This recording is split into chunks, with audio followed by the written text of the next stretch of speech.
जब से नया वेंडर आया है सारे एस्पिरेंट डरे हुए हैं। क्वेश्चन कहाँ से रहे हैं, कैसे आ रहे हैं, किस टाइप के आ रहे हैं, करना कैसे है। तो इस वीडियो में सब कुछ बताया जाएगा, कैसे करना है, क्या स्ट्रेटजी रहनी चाहिए। और इसमें यही अभी जो SSC स्टेनो 2025 हुआ है उसमें जो भी एरर आई हैं वो सारी की सारी बताएंगे आज की वीडियो में। चलिए फिर शुरू करते हैं। पहला क्वेश्चन है, the number of applicants have increased this year. जब भी कहीं पे भी the number of, a number of दिखे तो उसका एक रूल होता है, वो अच्छे से नोट डाउन कर लो, याद कर लो, जो भी करना है कर लो। लेकिन ये बहुत मोस्ट रिपीटेड रूल्स जो होते हैं ना, जो बहुत बार पूछे गए हैं और बार बार पूछे जाएंगे आगे भी, तो वो रूल यही है। मैं लिखवा देता हूँ, एक मिनट। रूल है, जब भी कभी द नंबर ऑफ दिखे, द नंबर ऑफ, तो उसके साथ हमेशा नाउन जो आएगी वो प्लूरल होगी, और उसके साथ जो वर्ब आएगी वो हमेशा सिंगुलर होगी। ठीक है, एक तो ये रूल हो गया। दूसरा, आ नंबर ऑफ जब भी दिखे, आ नंबर ऑफ, तो नाउन तो इसके साथ भी प्लूरल ही आएगी, नाउन प्लूरल आएगी। लेकिन जो वर्ब होगी ना, वर्ब द नंबर ऑफ में सिंगुलर रहती है, लेकिन आ नंबर ऑफ में वर्ब हमेशा और हमेशा प्लूरल ही रहेगी। इतना अच्छे से याद करना है। तो जैसे इसमें लिखा है ना द नंबर ऑफ, तो अभी बताया है कि द नंबर ऑफ के साथ, द नंबर ऑफ के साथ नाउन है जो एप्लीकेंट्स, ये तो प्लूरल दिया है, ठीक है, कोई दिक्कत नहीं। अब इसमें जो वर्ब होनी चाहिए, तो द नंबर ऑफ के साथ वर्ब क्या आएगी, अभी बताया है सिंगुलर आएगी। तो इसमें तो हैव दिया है ना, हैव क्या है, प्लूरल है, ये नहीं आएगी, इसकी जगह है जाएगी। बस इसी पार्ट में रह। चलते हैं क्वेश्चन नंबर 2 पर। By the time they arrive the concert had ended. पहले तो सबसे पहले ऑप्शन देखा करो कि ऑप्शन में दिया क्या क्या है। टाइम दिया है, ये तो सही है, ठीक है। अराइव दिया है, चलो एक ऑप्शन मान लिया, इसमें कुछ हो सकता है। कॉन्सर्ट, इसमें भी नहीं हो सकता कुछ। तो दो ऑप्शन तो पहले ही गलत हो गए, टाइम और कॉन्सर्ट, ठीक है। अब जब भी, अब इसमें जो कंफ्यूज मतलब होना है, या मतलब दो ऑप्शन अब तुम्हारे पास बचते हैं कि या तो अराइव या हैड एंडेड। लेकिन इसका पहले से अगर रूल पता होगा तो अच्छे से कर पाओगे। तो इसका रूल यही है कि जब भी बाय द टाइम दिया हो, तो जो बाय द टाइम के साथ वाला क्लॉज होता है वो हमेशा पास्ट पार्टिसिपल में आता है, और जो बाद वाला क्लॉज होता है वो हमेशा पास्ट परफेक्ट में आता है। तो बाय द टाइम, ये भी लिखवा ही देता हूँ।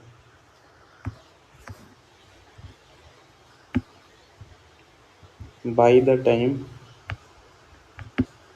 के साथ वाला जो क्लॉज होगा उसके साथ हमेशा और हमेशा V2 आता है, ठीक है। और जो बाद वाला क्लॉज होता है उसमें पास्ट परफेक्ट होना चाहिए,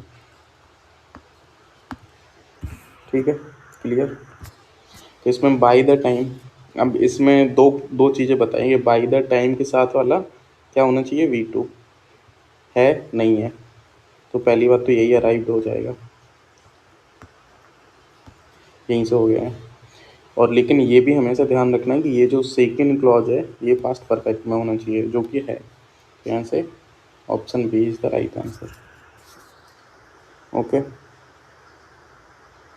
चलते हैं नेक्स्ट क्वेश्चन पे।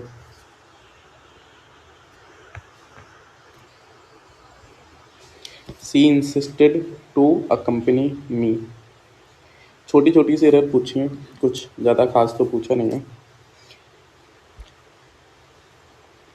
इसमें एक बार ट्राई करके देखो, इजी से एरर है। इंसिस्ट के साथ हमेशा प्रोपोजिशन ऑन ही आती है, लेकिन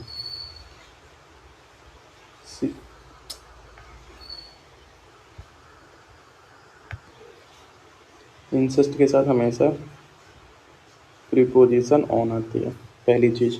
दूसरी चीज़ ये है कि इंसिस्ट जब भी ऑन आएगी तो उसके बाद वाला, जैसे इसमें 2+V1 दिया है जो कि गलत है, इसकी जगह होना ये चाहिए ऑन प्लस वर्ब में ING भी आती है। तो यहाँ हमारा नेक्स्ट क्वेश्चन है, question number 4। The teacher who had conducted the workshop earlier along with his assistants have submitted the final report to the board before the deadline last week।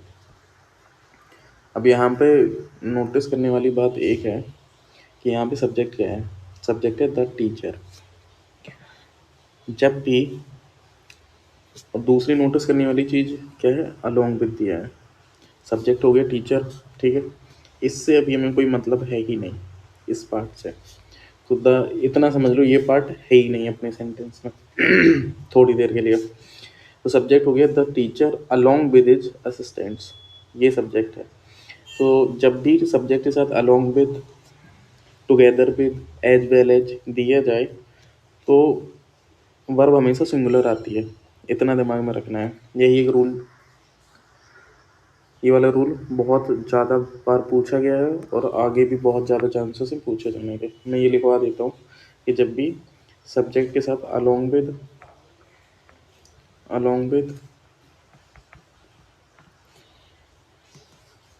Together with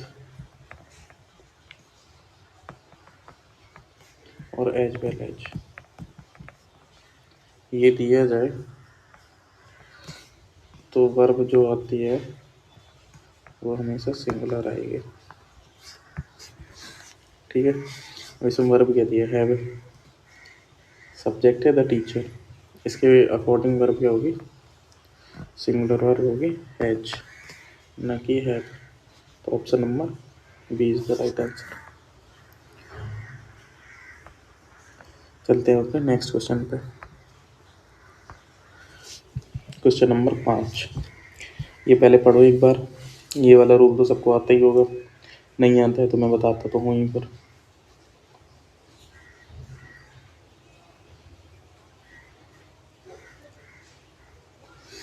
अब इसमें इस sentence में confusion होगी। पहली चीज़ तो ये देखनी है, नोटिस करने वाली चीज़ ये है कि अभी अलोंग विथ बताया था, अलोंग विथ इसमें भी है। अब फ़र्क क्या है, उसमें अलोंग विथ था सब्जेक्ट के साथ और इसमें कहाँ दिया है। पहले सेंटेंस पढ़ो, each participant who registered online for the event were given a welcome kit along with the program schedule and map at the help desk near the entrance। ये दिया है। तो इसमें ये वाला नोटिस करने वाली चीज़ है कि each participant who registered online for the event, ठीक है। ये यहाँ पे एक सेंटेंस हो गया। अब इसके बाद क्या है कि ये, इसके बाद were given a welcome kit along with the program schedule and map.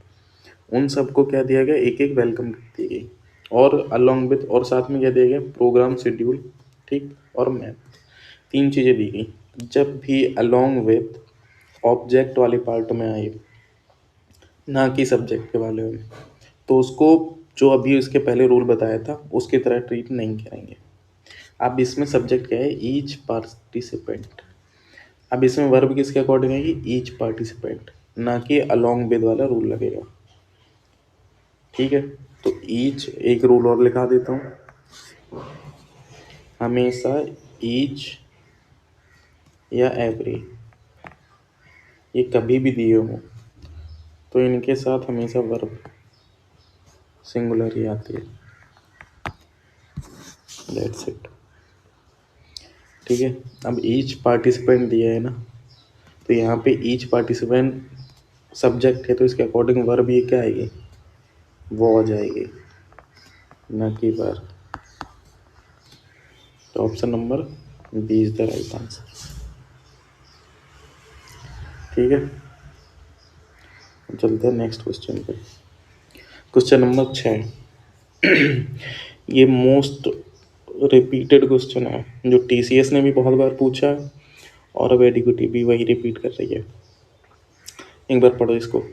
One of the guest speakers who addressed the seminar and interacted with students were praised widely for their clarity and enthusiasm during the closing ceremony.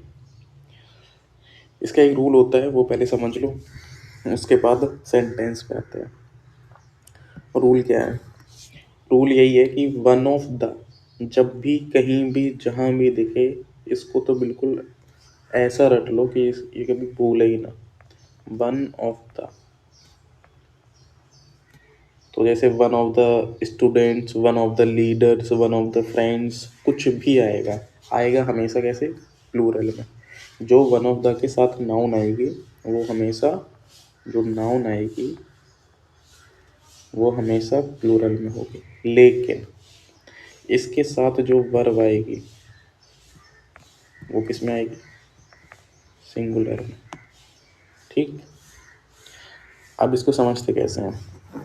सबसे पहले इतना समझो, one of the guest speakers या one of the friends, कुछ भी दिया हो, इसका मतलब सीधा से इतना समझ लो, बेसिक सा सेंस लगा लिया करो। कभी भी वन ऑफ द दिखे, अगर रूल भी याद ना रहे तो ये समझ लो बहुत सारे लोग, जैसे तुम्हारे वन ऑफ द फ्रेंड्स हो गया, तो तुम्हारे बहुत बहुत सारे दोस्त हैं, उनमें से कोई एक, इतना समझ लो। अब जब कोई एक सेंस आ रहा है तो इसका वर्ब भी सिंगुलर ही आएगा ना जब भी लगाओगे, तो बेसिक सी चीज़ है।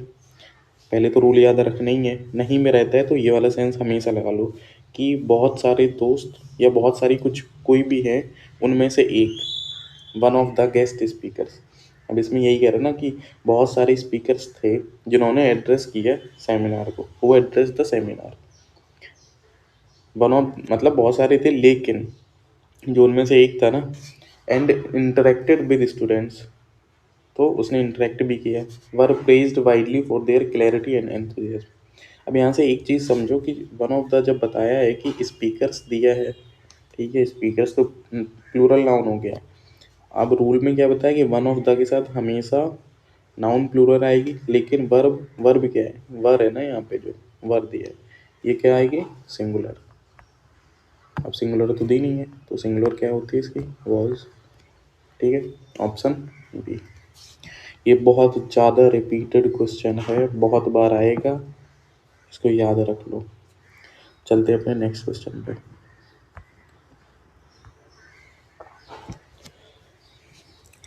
ये पढ़ो, can you pick up me from the airport tomorrow. वैसे पिकअप एक वो होती है फ्रेजल वर्ब, जिसका मतलब होता है टू लिफ्ट और कलेक्ट समथिंग। ठीक है, पहले लिखवा दूँ क्या? चलो लिखवा ही देता हूँ। Phrasal verb pickup, pick up, इसका मतलब होता है टू कलेक्ट, टू लिफ्ट और कलेक्ट समथिंग।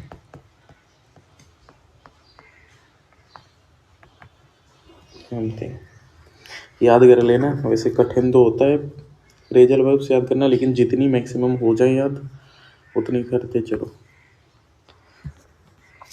अब यहाँ से क्या है कि चलो तो मैं, इसका मतलब तो हो गया है पिकअप। इसमें करेक्शन कैसे करोगे?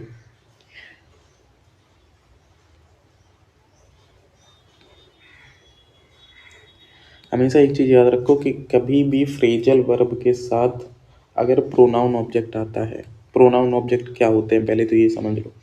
प्रोनाउन ऑब्जेक्ट होते हैं मी, समझा देता हूँ। प्रोनाउन ऑब्जेक्ट होते हैं me, him, her, us, them, it, ये सारे प्रोनाउन ऑब्जेक्ट हैं। प्रोनाउन ऑब्जेक्ट, ठीक है। जब भी किसी भी फ्रेजल वर्ब के साथ प्रोनाउन ऑब्जेक्ट आएंगे तो वो हमेशा और हमेशा फ्रेजल वर्ब के बीच में आते हैं, ना कि लास्ट में। जैसे इसमें लिखा है पिक मी अप, तो यहाँ पे होना चाहिए सही पिक, हाँ इस पे पिकअप मी लिखा है ना, सॉरी, तो उसमें होना ये चाहिए पिक मी अप, ये इसका राइट यूज है, तो इसका ऑप्शन बी सही होगा। ऑप्शन बी वाले पार्ट में एरर है। जैसे यहाँ से भी याद कर लो ना, जैसे कॉल बैक हिम नहीं होता है, कॉल हिम बैक होता है, बीच में ही आएगी जब भी कोई फ्रेजल वर्ब के साथ प्रोनाउन ऑब्जेक्ट दिया जाएगा तो वो हमेशा और हमेशा फ्रेजल वर्ब के बीच में आएगा। ठीक है, डन। चलते हैं नेक्स्ट क्वेश्चन पर।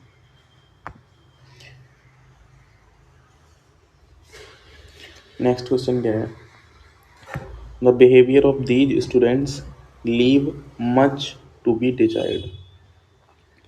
अब इसमें कन्फ्यूजन यही होती है ना कि इसमें सब्जेक्ट कैसे पता करें, क्या है क्या नहीं।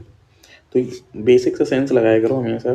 The behaviour of these students, क्या क्या बता रहा है कि इन स्टूडेंट्स का क्या बिहेवियर ना, तो बिहेवियर ही तो सब्जेक्ट हुआ। तो हमेशा यही याद रखना है कि जैसे the cost of the items is high, तो इसमें क्या है, सब्जेक्ट है द कॉस्ट, तो इसके अकॉर्डिंग वर्ब भी सिंगुलर आएगी। अभी जैसे एक और एग्जांपल दिखाता हूँ।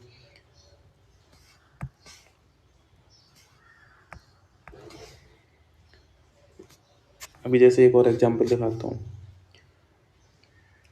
The quality of the apples is good. अब इसमें क्या बात हो रही है, एप्पल्स की क्वालिटी, तो क्वालिटी द क्वालिटी सब्जेक्ट है ना, तो उसके अकॉर्डिंग इज ही तो आएगी। बस इतना सा याद रखना है, ये हमेशा समझो, उसको देखो कि उसमें सब्जेक्ट क्या है, सब्जेक्ट के अकॉर्डिंग वर्ब लगा दो, बस इतनी सी बात है। तो इसका ऑप्शन क्या, लीव बताया था ना, इसका हो जाएगा लीव्स, क्योंकि सब्जेक्ट है द बिहेवियर, बिहेवियर के साथ सिंगुलर वर्ब आएगी, तो option is the right answer. चलते हैं नेक्स्ट क्वेश्चन पे। It is high time you start studying seriously. इसका भी एक रूल है, ये सारे सारे घिसे पिटे रूल्स हैं, उसी पे आ रही हैं। कुछ कुछ एरर हैं जो अच्छे हैं, बाकी तो सब वही है थोड़ा सा, इसी वजह से मैं रूल बताते चल रहा हूँ जो क्लियर हो जाए तुम लोग को। तो इसमें क्या रूल है देखते हैं। जब भी कभी इट इज़ हाई टाइम,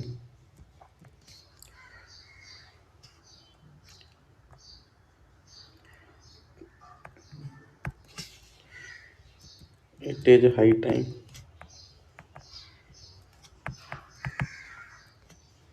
और इट इज़ अबाउट टाइम दिखे, तो इसके बाद वाले सेंटेंस में हमेशा V2 आता है, समझे। V2 क्या होता है, सिंपल पास्ट, या सीधा समझ लो वर्ब की सेकंड फॉर्म, ये नोट करते जाना। ठीक है,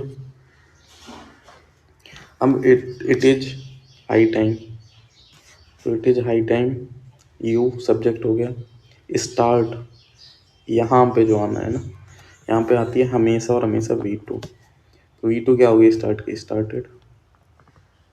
बहुत बेसिक सा रूल है, याद कर लो इसको। तो option D is the right answer, क्योंकि ऑप्शन डी में ही रहा। चलते हैं क्वेश्चन नंबर 10 पे। क्वेश्चन नंबर 10 क्या दिया है, she adopted a honest approach to resolving the issue. अब इसमें एक बहुत अच्छा रूल बताता हूँ तुम्हें जो हमेशा काम आएगा। ये आर्टिकल का रूल है, वैसे तो अभी मैं कुछ ग्रामर की सीरीज लाने वाला हूँ जिसमें टॉपिक वाइज पढ़ाऊँगा। अब तो अभी शॉर्ट में ही बता रहा हूँ सारी चीज़ें, जिससे अभी एग्ज़ाम में कुछ तो फ़ायदा कर ही जाए। बस ये वाला याद करके जाना बहुत ज़रूरी है। तो ये ए और एन वाला रूल बहुत ज़रूरी है, इसको याद रखना। तो अभी तक जो जो भी याद रखते थे ना कि vowels A E I O you इनके साथ एन आता है और बाकी कॉन्सोनेंट के साथ ए आता है, उसको भूल जाओ, उसको भूल जाओ। क्योंकि जब भी याद रखना तो ये याद रखना, जैसे हिंदी में होता है ना, हिंदी के वॉवल और हिंदी के कॉन्सोनेंट, उस पे आ जाओ कि आ से लेके जो वो होता होता है ना, आ और लास्ट में दो बिंदियाँ आती है, वो क्या बोलते हैं उसको, वो जो भी होता है का से पहले तक, वो सारे वॉवल्स होते हैं, उसके बाद के कॉन्सोनेंट होते हैं। तो अभी से हमें ये डिसाइड करना है कि पहले उनको बोल के देखेंगे, अगर उस रेंज में आ रहा है आ से लेके आहा आहा तक जो बोलते हैं ना, उसके बीच में आ रहा है तो वो वॉवेल है, तो उसके अकॉर्डिंग हमें एन लगाना है। अगर उसके बाद वाली वॉइसेस आ रही हैं तो उसमें ए लगाएंगे। सीधा सा इतना याद रखो। जैसे अभी इसका सीधा सा उदाहरण दिखाता हूँ। अगर ए ई आई ओ की तरह सोचो, ए ई आई ओ यू, इसके अकॉर्डिंग अगर सोचो तो यूनिवर्सिटी भी है ना, यू है ये, यूनिवर्सिटी। इसके साथ क्या आना चाहिए? यूनिवर्सिटी के साथ फिर तो एन आना चाहिए क्योंकि यू है, लेकिन नहीं आता है, ये गलत है। इसके साथ हमेशा ए आता है। क्यों आता है? क्योंकि जब इसको बोलोगे तो यू आ रहा है ना। तो अभी हमने क्या बताया, का से लेके ज्ञा तक जो भी अगर वर्ड आ रहा है बोलने पे तो उसके साथ हमेशा और हमेशा ए लगाएंगे। ठीक। अगर यहीं पे यहीं पे अभी जैसे ऑनेस्ट बोलते हैं, ऑनेस्ट, ऑनेस्ट, अब इसमें ओ स्वर आ रहा है ना, ओ, हिंदी वाला, तो इसमें क्या आ जाएगा? एन। जबकि आगे तो एच लगा है, अगर वैसे देखो तो नहीं आना चाहिए, लेकिन सही यही है। तो हमेशा याद रखो कि आ से, इसको दूसरी स्लाइड में कर देता हूँ। अगर आ से आ तक है, प्रोनाउंसिएशन में अगर ये आ रहा है तो उसमें एन लगाएंगे। बाकी का से यहाँ तक कोई भी वर्ड आता है उसमें ई लगाएंगे। बस इतना से याद रखना है, ये बहुत ज़रूरी नियम है। ठीक है। अब यहीं पे देखो, ये बन गया तुरंत question. She adopted a honest approach to resolving the issue. इसमें सीधा दिख रहा है ना, आ ऑनेस्ट है। अभी क्या बताया था, जो भी ओ विल निकल रहा है ना यहाँ से, खत्म काम, एन ऑनेस्ट आएगा। बस इतना याद रखो। Option D is the right answer. चलते हैं नेक्स्ट क्वेश्चन पे। One of the questions were very difficult. इसमें तो कुछ करना ही नहीं है, अभी रूल बताया है कि वन ऑफ द के बाद नाउन क्या होनी चाहिए? नाउन होनी चाहिए प्लूरल, जो कि है क्वेश्चंस। अब बहुत सारे क्वेश्चंस में से one of the questions were very difficult, बहुत सारे क्वेश्चन में से कोई ये क्वेश्चन बहुत कठिन था, एक था ना, तो वर की जगह क्या कर दोगे? वॉज, क्योंकि वन ऑफ द के साथ नाउन प्लूरल आएगी और वर्ब सिंगुलर, तो ये सिंगुलर है ना, तो वॉज आंसर सही हो जाएगा और गलत हो जाएगा ऑप्शन बी। ये क्वेश्चन नंबर 12 कराने से पहले एक चीज़ बताना चाहता हूँ कि अभी मैं सब कुछ कराने वाला हूँ, सारे क्वेश्चंस मोस्टली अच्छे अच्छे क्वेश्चन कराऊंगा पहले तो, उसके बाद जो भी बचेंगे वो भी करा दूंगा। लेकिन तुम लोग को जो ज़्यादा ज़रूरत लगे या जो टॉपिक ज़्यादा वीक हो तो उनके क्वेश्चंस चाहिए हों या भी जो भी, तो उस पर कॉमेंट कर सकते हो। मैं उस पर जल्दी से जल्दी वीडियो बना दूंगा, वो जल्दी से सॉल्व करवा दूंगा, जिससे भी तुम्हारे आने वाले एग्ज़ाम में हेल्प हो जाए अच्छे से। मोस्टली तो मोस्ट ऑफ द चांसेस यही हैं कि इसी पैटर्न पे ही आएंगे, तो काम हो जाएगा तुम लोग का। जो भी टॉपिक वीक हो, 2-3 टॉपिक बता देना, मैं जल्दी जल्दी करा दूंगा सारे। चलो चलते हैं अपने नेक्स्ट क्वेश्चन पे। क्वेश्चन नंबर 12, तो यही है, क्या है? She prevented me to enter the hall. ठीक है। प्रिवेंट का मतलब क्या होता है? देखो, प्रिवेंट रोकना होता है, सीधी सी बात तो। और प्रिवेंट के साथ, प्रिवेंट को तुम सीधा से इतना सा याद रखो कि प्रिवेंट समवन फ्रॉम समथिंग। बस, अब तुम्हें प्रिवेंट कभी गलत नहीं होगी, जो जब भी पूछा जाएगा प्रिवेंट से रिलेटेड एरर आएगी तो कभी गलत नहीं होगी। बस इतना याद रखो, प्रिवेंट समवन फ्रॉम समथिंग। इसका मतलब क्या होता है कि किसी भी आदमी को या किसी को भी कोई चीज़ करने से रोकना। ठीक है, ये इसका मतलब होता है। और हमेशा याद रखो, प्रिवेंट के साथ प्रीपोजिशन फ्रॉम ही आती है, हमेशा एंड हमेशा। तो अब इसमें क्या है? She prevented me to enter the hall, prevented me. अभी ये देखो, यहाँ पे क्या है? प्रिवेंट के साथ फ्रॉम आता है तो टू की जगह फ्रॉम हो जाएगा। लेकिन लेकिन इसमें क्या है? इसमें अभी दिया गया है सेंटेंस का फॉर्मेशन 2+V1। ठीक है, टू एंटर। ठीक, लेकिन जब भी फ्रॉम आएगा, prevent me from from plus ING आएगी वर्ब में, तो यहाँ पे हो जाएगा she prevented me from entering.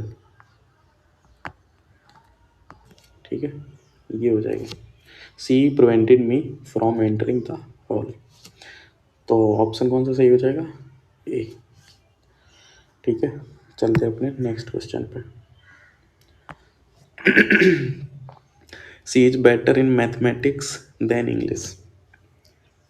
वैसे इसका सेंटेंस का फॉर्मेशन होना तो कुछ और चाहिए था, लेकिन चलो जो भी दिया है इन लोग ने। वैसे एक चीज़ याद रखो, ये सेंटेंस करने से पहले ये वाला रूल देख लो। कुछ भी होता है तो हमेशा ये याद रखो, गुड किसी भी चीज़ में अच्छा होना, तो 2-3 चीज़ें याद कर लो, ये हमेशा काम आएंगी। गुड एट समथिंग होता है, ठीक। प्रोफिशिएंट इन होता है, स्किल्ड इन होता है, और बेटर एट। ठीक, गुड के साथ एट आता है, बेटर के साथ एट आता है, प्रोफिशिएंट के साथ हमेशा इन आता है, स्किल्ड के साथ इन आता है। इतनी सी चीज़ें याद रख लो, ये प्रोपोजिशन है। अब इसमें क्या है, she is better in mathematics than English, तो यहाँ पे हो जाएगा बेटर इन की जगह एट। ठीक है, ऑप्शन डी। चलते हैं अपने नेक्स्ट क्वेश्चन, क्वेश्चन नंबर 14 पे। He succeeded to win the prize. अब इसमें वही प्रपोजिशन वाली एरर है। सक्सीड के साथ कभी भी एट टू नहीं आता है, लिखवा देता हूँ, सीधा से याद रखो, सक्सीड इन डूइंग समथिंग। ठीक, इतना रखोगे या तो सक्सीड के साथ इन याद बनी रहेगी, सक्सीड इन डूइंग समथिंग। तो वही सक्सीड के साथ टू की एरर है, तो यहाँ पे हो जाएगा इन। लेकिन फिर वही दिक्कत, इन आया है तो सक्सीड इन वर्ब में ING भी आएगी। ऐसे सक्सीड इन मोटा मोटा याद रखो, एरर पकड़ जाओगे, कभी कोई दिक्कत नहीं होगी। लेकिन कभी भी पूरी जानकारी होना बहुत ज़रूरी है, तो ये भी याद रखो कि वर्ब के बाद यहाँ पे पूरा करेक्शन जो होगा ना, वो होगा he succeeded in winning the prize. ठीक है, जी रन आता है, तो ऑप्शन नंबर क्या हो जाएगा? Option number B. चले आगे, क्वेश्चन नंबर 15 सॉरी।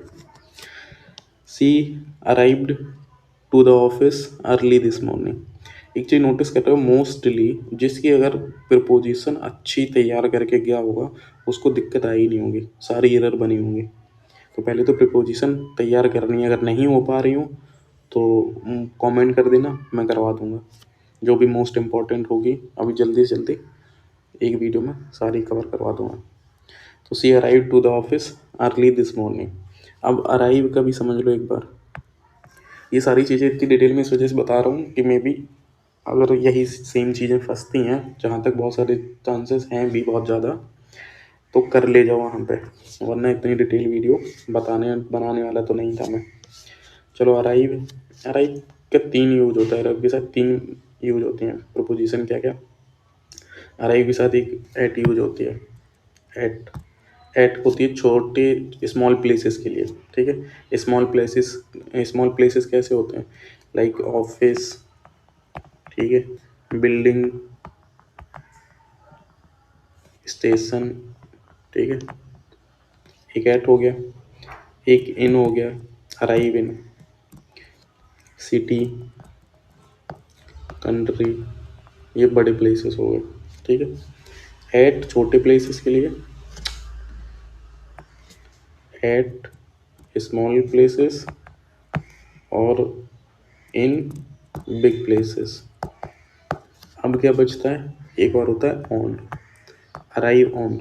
ये हमेशा उसके लिए किया जाता है यूज, जैसे किसी व्हीकल के मतलब किसी स्पेसिफिक मतलब व्हीकल के साथ यूज होगा या फिर किसी स्पेसिफिक डेट या डे, जैसे arrived on Monday, arrived on किसी डेट का लिखा हो मेंशन, तो वहाँ पे ऑन होगा।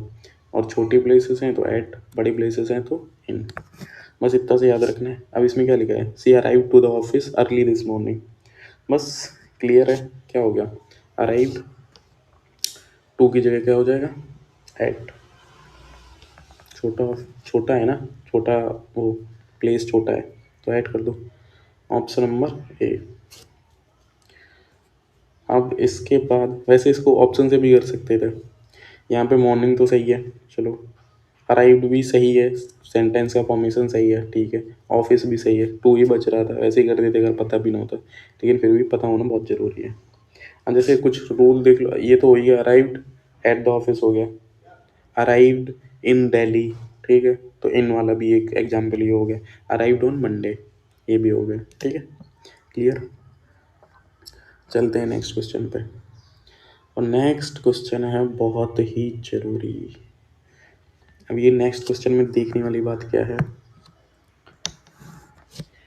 इसमें नोटिस एक चीज़ करो कि हार्डली, स्कार्सली, बेयरली, ये वाले सेंटेंस टीसीएस ने भर भर के पूछे हैं, सबको याद होने चाहिए, नहीं है कोई बात नहीं, आज मैं करवा देता हूँ। लेकिन हार्डली, स्कार्सली, बेयरली का जो पूछता था वो दो चीज़ें पूछता था, जब भी देता था तो हार्डली, यहाँ पे हार्डली देता था या यहाँ पे हेड का फॉर्मेशन अलग देता था, दो ही चीज़ें करता था। और यहाँ पे जो यहाँ पे वैन लगा है वो कभी वैन देता नहीं था, या तो पहले वाले इस पार्ट में एरर देता था या इस पार्ट में एरर देता था, हमेशा से टीसीएस ने यही किया।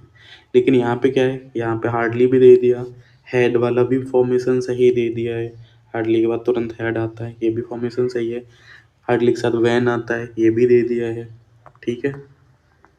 अब एरर कहाँ है, यही एडिक्विटी ने बदला है, जो मैं बोल रहा था ना 60 नंबर क्वेश्चन बहुत बहुत ज़रूरी है, वो इसी वजह से ज़रूरी है कि चीज़ें सेम नहीं हैं, कुछ ना कुछ पैटर्न में भी चेंज है। अब इसको जो लोग नहीं समझते या जो ध्यान नहीं देंगे टीसीएस की तरह बोले हार्डली लगाए तो यहाँ पे इस पार्ट में एरर होगी या इसमें, वो गलत करके आ जाएंगे, यही सबसे ज़रूरी चीज़ है। यहाँ पे देखने वाली बात है कि हार्डली तो है ही है, लेकिन जब भी, अब बताता हूँ इसमें करना क्या है, पूरा रूल बता देता हूँ, ढंग से याद कर लो। हार्डली, स्कार्सली, बेयरली, ये जब भी देते हैं इसके तुरंत बाद हेड आती है, नहीं अब यहाँ पे ध्यान दो कि हार्डली के बाद तुरंत हेड आएगा जो कि दिया है, ठीक है, फिर क्या आता है, सब्जेक्ट आता है, उसके बाद क्या है, वर्ब की थर्ड फॉर्म ये दिए ही है, ठीक है, उसके बाद वैन ये भी दिया है, और इसके बाद सब्जेक्ट आता है, उसके बाद यहाँ पे क्या आना है, V2, और यहाँ पे ये दे अलग ही दे रखा है कुछ, ठीक है, यहाँ पे प्रेजेंट परफेक्ट दे रखा है जो कि गलत है, तो यहाँ पे होना क्या चाहिए V2, तो ऑप्शन में हैव गलत हो जाएगा, सिर्फ अराइव्ड सही रहेगा, अराइव्ड V2, ठीक है, तो यहाँ पे हो जाएगा व्हेन द गेस्ट अराइव्ड, बस। लेकिन ये फॉर्मेशन याद रखना ही है, इस पे आगे भी क्वेश्चंस आने वाले हैं। चलते हैं question number 17। He could not cope up with the pressure, यार हजार करोड़ों करोड़ों बार एरर आ चुकी है, समझ रहे हो, तो इसको तो बहुत अच्छे से याद कर ही लो। जब भी दिया जाएगा वैसे सही होता क्या है, सही होता है कोप विद, हमेशा इसके साथ तुम्हें एक्स्ट्रा इन्फॉर्मेशन दी जाएगी। कोप विद का मतलब पहले समझ लो, कोप विद का मतलब होता है कि मतलब फेस या हैंडल अ प्रॉब्लम, फेस या हैंडल अ प्रॉब्लम। मेरी राइटिंग थोड़ी सी ख़राब है, काम चला लेना गाइस। किसी भी टफ सिचुएशन को फेस करना, हैंडल करना, इसका मतलब यही होता है। लेकिन इसके साथ तुम्हें हमेशा और हमेशा ध्यान देने वाली जो चीज़ है कि कोप अप विथ दिया जाता है मोस्टली। अभी तक मैंने यही देखा है कि कोप अप विथ, जबकि कोप के साथ हमेशा इतना ही होना चाहिए, कोप विद। अप गलत है, और ये हमेशा अप दिया जाएगा, इतना याद रखना, दिमाग में बिठा लेना, इसको 20 बार लिख लो कहीं पे, पेपर पे लिख लो बार बार, क्योंकि ये भी कन्फ्यूजन होती है, तुम्हें भी याद रह जाएगा कोप अप विद। वहाँ पे तुम कोप अप विद देख के ही कन्फ्यूज हो जाओगे और गलत ऑप्शन टिक करके आओगे। ये मैं बहुत ज़्यादा सियोरिटी के साथ बोल रहा हूँ, तो ढंग से याद कर लो, कोप विथ ही सही होता है। कोप विथ फेस और हैंडल अ टफ सिचुएशन। ठीक है, तो option is the right answer. चलते हैं गाइस नेक्स्ट क्वेश्चन पे। She congratulated him for his success. फिर से वही प्रोपोजिशन की रहा, तो लिखवा देता हूँ। Congratulate, congratulate someone on something. ठीक है, कॉन्ग्रेचुलेट समवन ऑन समथिंग, तो कॉन्ग्रेचुलेट के साथ क्या होगा, ऑन, ऑन आ रहा है ना, ऑन प्रीपोजिशन आ रही है। ठीक है,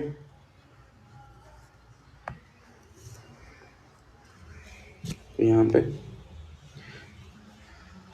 सी कॉन्ग्रेचुलेटेड हिम, फोर की जगह आ जाएगा ऑन हिज सक्सेस। ऑप्शन कौन सा है इसमें, फोर वाला option is the right answer. चलते हैं इस 90 नंबर क्वेश्चन पे। ही मेड अ क्विक सार before heading to the office. सार मेड किया जाता है क्या, मुझे तो नहीं लगता। बेसिक से साइंस लगाओ तो ये तो सारे क्वेश्चन बन जाए।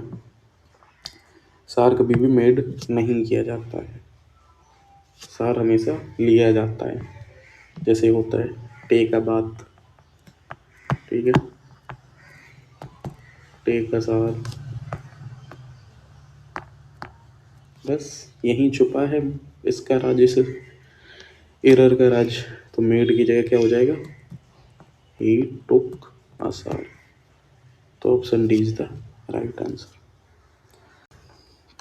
तो अब चलते हैं क्वेश्चन नंबर 20 पे। जैसे इसमें लिखा है he is a fastly growing leader in the organisation. अब एक बात याद रखो हमेशा, फास्ट एज अ एडवर्ब और एज अ एडजेक्टिव दोनों तरीके से यूज होता है। तो यहाँ पे फास्टली की जगह आएगा फास्ट। अब इसको एक तरीके से और समझाता हूँ। जैसे हार्ड होता है, हार्ड वर्किंग स्टूडेंट, और ये होता है हार्डली वर्किंग स्टूडेंट, ऐसा समझ सकते हो।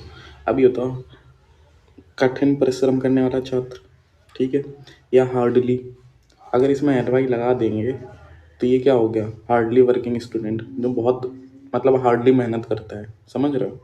तो इसका सीधा सा ये मतलब है, इसका यूज हार्ड ही होगा, मतलब यहाँ पे हार्ड ही यूज होगा। तो वैसे ही फास्ट है, तो यहाँ पे फास्टली की जगह फास्ट होगा, क्योंकि फास्ट पहले से ही एज अ एडजेक्टिव और एज अ एडवर्ब है, तो फिर इसमें एड वाई की कोई ज़रूरत है नहीं, तो यहाँ पे फास्ट हो जाएगा। तो इसका ऑप्शन सी सही होगा। ठीक है, अब चलते हैं क्वेश्चन नंबर 21 पे। He divided the sweets between his 5 friends. इसमें कुछ नहीं है, इसमें एक रूल है। रूल क्या है, बस इतना याद रखना है कि बिटवीन, बिटवीन हमेशा दो लोग के लिए यूज होता है, ये तो सबको पता ही होगा, और अमंग मोर देन टू के लिए। तो बस इतनी सी बात याद है। तो यहाँ पे he divided the sweets between his, तो बिटवीन की जगह यहाँ पे अमंग आ जाएगा, ऑप्शन नंबर बी सही है। अब चलते हैं 22 क्वेश्चन पे। 22 क्वेश्चन क्या है? इस क्वेश्चन में थोड़ा सा एक दिक्कत है कि एसएससी ने माना है इसमें, वैसे हमेशा पहली चीज़ तो ये है कि अवेल के साथ हमेशा ऑफ आता है, ये प्रपोजिशन है ऑफ, ये तो याद रखने वाली बात होगी। दूसरी चीज़ ये है कि अवेल के साथ हमेशा रिफ्लेक्सिव प्रोनाउन आती है, जैसे यू शुड अवेल, फिर बीच में आता you should avail your self of every opportunity. अब लेकिन यहाँ पे आंसर की में उन्होंने नो एरर माना है, लेकिन होता वैसे रिफ्लेक्सिव प्रोनाउन अवेल लेता है, तो ये क्या है क्या नहीं ये समझ नहीं आया। इसको देखते हैं आंसर की में, बाद में वो करेक्ट करते हैं क्या करते हैं। लेकिन वैसे हमेशा याद रखना, अगर अभी बाद में पूछा जाए, अभी किसी पेपर में आए, तो हमेशा योर सेल्फ रिफ्लेक्सिव प्रोनाउन याद रखना, लेता है अवेल हमेशा, और अवेल के साथ ऑफ आता है, ऑफ प्रपोजिशन आती है। ठीक है, अब चलते हैं अपने क्वेश्चन नंबर 23 की तरफ। क्वेश्चन नंबर 23 है the ship drowned in the sea. इसमें एक ध्यान देने वाली चीज़ ये है कि जब भी सिंक और ड्राउन ये दो वर्ड दिखें, तो इनका ध्यान ये देना है कि सिंक हमेशा ऑब्जेक्ट्स के लिए आता है, या ऐसे कह सकते हो नॉन लिविंग बीइंग के आता है, मतलब निर्जीव वस्तुओं के लिए आता है, निर्जीव चीज़ों के लिए आता है, उसका मतलब उसमें सिंक का यूज करते हैं। और जब भी ड्राउन शब्द दिखे हमेशा ये क्वेश्चन पूछता है एसएससी, बार बार बहुत बार आया है, सिंक और ड्राउन। अगर सिंक दिया है तो तुम्हें ये याद रखना है कि ऑब्जेक्ट्स के साथ आता है, नॉन लिविंग बींग्स के साथ आता है, और ड्राउन के केस में ये याद रखना है कि ये लिविंग बींग्स के साथ आता है, जैसे ह्यूमन हो गए, एनिमल्स, अगर कोई सजीव वो है, जान है जिनमें, जैसे ह्यूमन्स डूब रहे हैं तो ड्राउन आएगा, और अगर कोई जहाज डूब रहा है, बोट डूब रही है, शिप्स डूब रहे हैं, जो भी है नॉन लिविंग बींग्स हैं तो सिंक का यूज करते हैं, अगर ड्राउन है तो लिविंग बींग के साथ। समझ गए, इतना याद रखना है। अब यहाँ पे क्या है, the ship drowned in the sea, तो शिप है, शिप क्या है, नॉन लिविंग बीइंग है, तो ड्राउन्ड की जगह क्या आ जाएगा, सिंक आना चाहिए। अब इसमें V2 आया है, सेकेंड फॉर्म आई है तो सैंक हो जाएगा, सिंक का V2 होता है सैंक, तो ऑप्शन नंबर कौन सा हो जाएगा, option number B is the right answer. अब चलते हैं क्वेश्चन नंबर 24 की तरफ। क्वेश्चन नंबर 24 है my elder sister is married with a doctor. तो मैरिड के साथ पहले तो हमेशा याद रखो, मैरिड के साथ टू ही आता है, मैरिड टू। ठीक, अब एक दो चीज़ें और इसमें समझा देता हूँ। तो यहाँ पे आंसर वैसे हो जाएगा ऑप्शन सी, क्योंकि आता है my elder sister is married to a doctor, married के साथ टू ही आता है। अब एक दो चीज़ें और देख लो जो काम की हो सकती हैं। अगर जैसे ये वाला तो देख ही लिया है कि किसी की किसी से शादी हो रही है, मतलब वो शादीशुदा है, तो उसमें टू ही आएगा। दूसरा ये है कि अब जैसे लिखा हो कि he has been married for 10 years. अब इसको इस बात से कंफ्यूज नहीं करना है कि यहाँ पे मैरिड के साथ तो 4 आया है, ये 4 इस वजह से आया है क्योंकि इसमें टाइम वो दिया है, टाइम पीरियड दिया है, ठीक है, और ये परफेक्ट टेंस से इस वजह से 4 आया है, तो ये 2 वाला सेंस नहीं आएगा इसमें, ये ध्यान देने वाली बात है।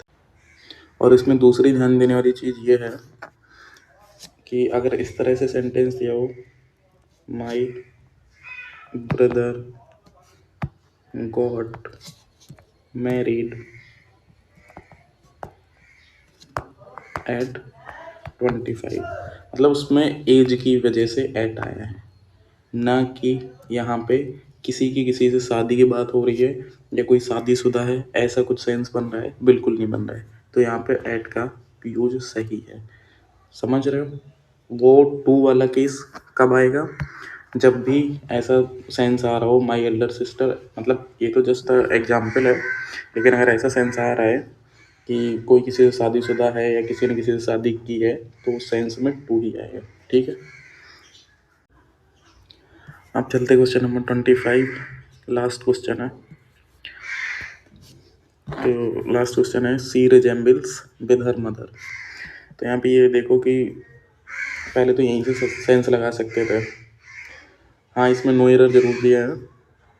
एक बात और याद रख सकते हो कि जब तक तुम्हें नो एरर, अगर कोई सेंटेंस है जिसमें कोई एरर नहीं है, अगर वो तुम पकड़ना सीख गए तो ये समझ लो कि तुम्हारी एरर पे कमांड हो गई है। जिस दिन भी नो एरर पकड़ना सीख जाओगे इसमें, क्योंकि हमेशा कभी ना कभी गलतियाँ ढूंढने की आदतें वैसे हम लोग में हैं ही हैं, तो गलतियाँ तो दिखती रहती हैं, चाहे सामने वाले में हो चाहे सेंटेंसेस में हो। तो जब गलतियाँ ना लगें तो समझ लेना कि पकड़ मजबूत हो गई है एरर पे। अब इसमें ये देखते हैं, पहले तो ये समझ लो कि रिजेम्बल होता क्या है। रिजेम्बल का मतलब होता है, रिजेम्बल का मतलब होता है किसी के जैसा दिखना, या किसी के जैसा, जो जैसे तुम ये कहा जाए कि तुम अपने पिताजी के जैसे दिखते हो, तुम अपनी माता जी के जैसे दिखते हो, तो इसके समझ लो कि तुम रिजेम्बल कर रहे हो उनसे। बस यही समझ लो, यही इतना सा मतलब होता है मोटा मोटा। ठीक है, यहाँ पे याद रखने वाली जो चीज़ है वो सिर्फ इतनी सी है और बहुत ज़रूरी है। वो चीज़ ज़रूरी ये है कि रिजेम्बल्स के साथ कभी भी कोई भी प्रीपोजिशन नहीं आती है, नो प्रीपोजिशन। ठीक है, और हमेशा एसएससी के कभी भी रिजेम्बल्स की, अगर रिजेम्बल की कोई भी एरर पूछी गई है उसमें हमेशा वो प्रीपोजिशन लगा के देता है। तो सीधी सी बात है, यही देखना है, रिजेम्बल्स के साथ कोई भी प्रीपोजिशन नहीं आती। तो विद किस उसमें है ऑप्शन में, ऑप्शन बी। तो option B is the right answer. Clear, 25 question करवा दिए हैं जो मैंने अच्छे से उसमें से निकाली थे। ठीक है, थैंक यू गाइस। ओके, अब यहाँ से ध्यान देने वाली ये चीज़ है कि आप लोग को क्या और आगे चाहिए है, या क्या मतलब ज़रूरी चीज़ें हैं, वीक टॉपिक्स हैं, कुछ भी है, कोई भी इशू आ रहा है किसी भी टॉपिक में, वो कमेंट कर सकते हो। मैं वो जल्दी से जल्दी ट्राई करूँगा पढ़ाने का, और जो भी कोई इशू है वो बता सकते हो। ठीक है, मिलते हैं नेक्स्ट वीडियो में, तब तक के लिए पढ़ते रहिए, खुश रहिए।